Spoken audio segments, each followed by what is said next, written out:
इचलकरंजी शहरात राष्ट्रवादी काँग्रेस पक्षाचं भव्य कार्यालय बांधण्यात आलंय। पक्षाचे इचलकरंजी शहराध्यक्ष विठ्ठल चोपडे यांनी यासाठी पुढाकार घेतला। आज राज्याचे उपमुख्यमंत्री अजित पवार, पालकमंत्री हसन मुश्रीफ यांच्या हस्ते या कार्यालयाचं उद्घाटन करण्यात आलं। या उद्घाटनानंतर कार्यकर्ता मेळावा घेण्यात आला। या मेळाव्यात बोलताना अजित पवार यांनी आश्वासनांची खैरातच केली। लाडकी बहीण योजनेबाबत बोलताना हा चुनावी जुमला आहे असं विरोधक म्हणतायत, पण तसं असतं तर या योजनेसाठी इतकी मोठी आर्थिक तरतूद आधीच केली असती का, असा सवाल त्यांनी केला।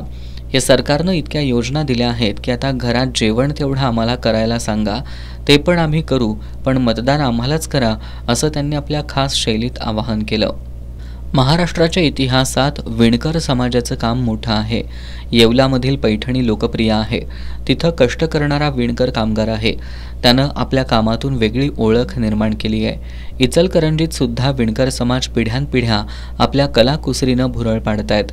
यांत्रिकीकरणामुळे पारंपरिक व्यवसाय बाजूला गेलाय।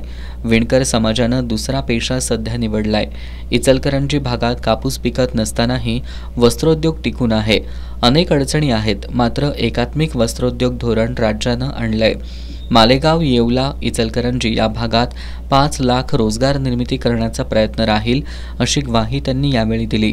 वीज बिल माफ करण्याचा निर्णय घेतलाय, मात्र काही ठिकाणी मेघ आहे, त्यामुळे काहींना लाभ मिळत नाही, असं सांगून लवकरच याबाबत मंत्रालयात बैठक घेऊन मदत करू असं आश्वासन अजित पवार यांनी दिलं। पिण्याच्या पाण्याचा प्रश्न अजूनही इचलकरंजीत प्रलंबित आहे।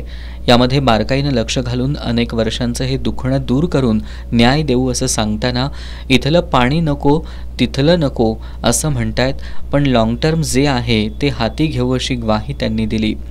महाराष्ट्रात जनसन्मान यात्रा सुरू केली असून भागाभागात गेल्यावर महिला उत्साहानं स्वागत करत असल्याचं पवार यांनी सांगितलं। यावेळी पालकमंत्री हसन मुश्रीफ, पक्षाचे इचलकरंजी शहराध्यक्ष विठ्ठल चोपडे यांनीही यावेळी मनोगत व्यक्त केली।